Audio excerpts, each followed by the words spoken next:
जानकारी नहीं है। मैंने भी सोशल मीडिया और खबरों के माध्यम से ही मुझे पता लगा कि उनको लूज मोशन लगे हुए हैं 2-3 दिन से और उनका इलाज चल रहा है। मैं तो ईश्वर से प्रार्थना करूंगा कि जल्दी स्वस्थ हो और अपने घर लौटें। टिकैत साहब ने कोशिश की थी कि जो भी विवाद है वो खत्म हो, और वहाँ भी ऐसा लगता है कि बात बन नहीं पा रही है। देखिए, टिकैत साहब ने जिस दिन बयान जारी किया कि 2 पक्षों में जो विवाद है, इस विवाद को हम खत्म कराएंगे, उस दिन के बाद मैंने कोई स्टेटमेंट जारी नहीं की। अगर एक देश का कोई प्रतिष्ठित व्यक्ति अपने घर से 2 लोगों के विवाद को निपटाने के लिए निकला है तो हमें उसका सम्मान करना चाहिए। वो मेरे घर आए, मेरे से उन्होंने कहा कि भाई मैं चाहता हूं कि इस प्रकरण में दोनों तरफ से शांति हो। तो हमने उनसे कहा कि उनकी जिम्मेदारी कौन लेगा। उन्होंने कहा मैं लूंगा, मैं मिलकर आया हूं।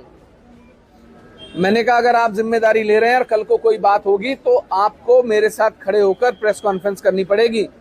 वो उस बात के लिए भी तैयार थे। मेरे घर पर मैंने उनसे ये वादा किया कि जो सर्व समाज तय करेगा, क्योंकि उनके साथ कई बिरादरी के लोग थे, सर्व समाज के लोग आए थे, और एक सम्मानित प्रतिष्ठित व्यक्ति अगर आपके घर आए तो आपका फर्ज बनता है कि आपको सम्मान करना है। मैंने उनसे कहा कि ठीक है, मुझे कोई ऐतराज नहीं है अगर आपने इस पहल की है, और दोनों तरफ से 25-50 लोग बैठ जाएंगे और जो समझौता सर्व समाज तय करेगा मंजूर होगा। अगले दिन ही सुबह सोशल मीडिया पर एक पोस्ट देखने को मिली जिसमें लिखा था कि तुम कहाँ के चौधरी हो, किस मुल्क के चौधरी हो, कहाँ के चौधरी बने फिर रहे हो, तुम्हें किसने कहा कि तुम हमारा फैसला कराओ। तो टिकैत जी को भी 24 घंटे में इस बात का एहसास हो गया कि वो गलत जगह पर हाथ डाल दिया उन्होंने। तो खैर, हमने टिकैत जी को उस समय वादा किया था, हम आज भी अपने वादे पर कायम हैं और क्षेत्र में शांति बनी रहे इसके लिए मैंने कई बार झुककर मैंने बिरादरी से माफी मांगी कि अगर समाज को कहीं मेरी बातों से तकलीफ हुई है तो मैं माफी चाहता हूं। लेकिन अगर आप कहें कि मैं आपके महल पर आकर आपसे माफी मांगू या आपसे माफी मांगू तो मैं झुकने वालों में से नहीं हूं और ना मुझे कोई झुका सकता।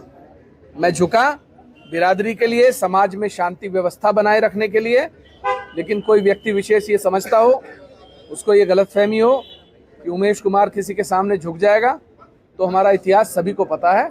हम लड़ने वाले लोग हैं, झुकने वाले लोग नहीं।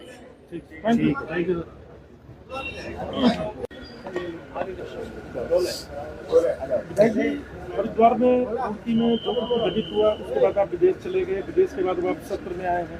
अभी क्या स्टेटस है?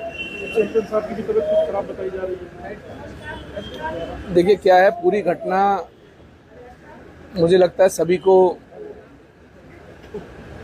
पूरी जानकारी नहीं है कि घटनाक्रम कहां से क्या हुआ। एक पोस्ट मेरे बारे में डाली गई, उस पोस्ट पर मेरी मां को वो शब्द कहे गए जो कोई भी व्यक्ति किसी भी हाल में बर्दाश्त नहीं करेगा।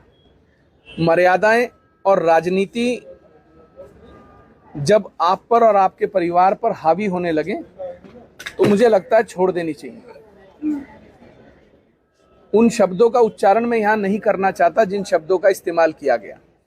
उन शब्दों के बाद मेरी प्रतिक्रिया देना स्वाभाविक था, मैंने दी।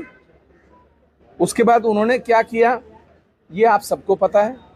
दूसरी बात, मैं जब से विधायक बना हूं तब से लेकर आज तक 3 साल वो लगातार मुझे सिर्फ गाली देते आ रहे हैं।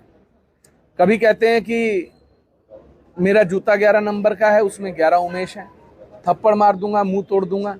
ये कौन सी भाषा है? ये कौन सी एक मर्यादा है कि आपको यही नहीं पता कि आपको बोलना क्या है? कब तक बर्दाश्त करा जाएगा?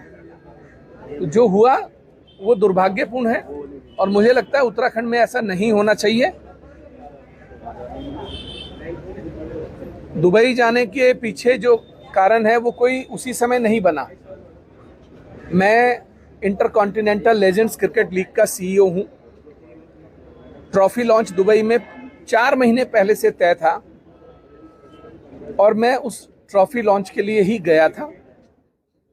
8 इंटरकॉन्टिनेंट्स की लीग हो रही है जिसमें दुनिया के जो पिछले 2 साल में बेहतरीन खिलाड़ी जो रिटायर हुए हैं, Shikhar Dhawan, Yuvraj, Suresh Raina, Brett Lee, Herschelle Gibbs, Munaf Patel, इस तरीके के प्लेयर्स को पूरी दुनिया से लेकर एक लीग कराई जा रही है।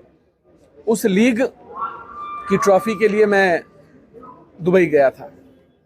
अच्छा, जिस प्रकार से विधायक जी आपके में आप जो है मुद्दा उठाएंगे और सुरक्षा व्यवस्था को लेकर भी आपके सवाल उठ रहे हैं, इन तमाम चीज़ों को लेकर सदन में कोई सवाल उठेंगे? देखिए, मेरा ये कहना है कि सरकार ने जो गिरफ्तारी की बेलेबल ऑफेंसेस में, वो किस आधार पे की, मैं तो बस ये जानना चाहता हूँ।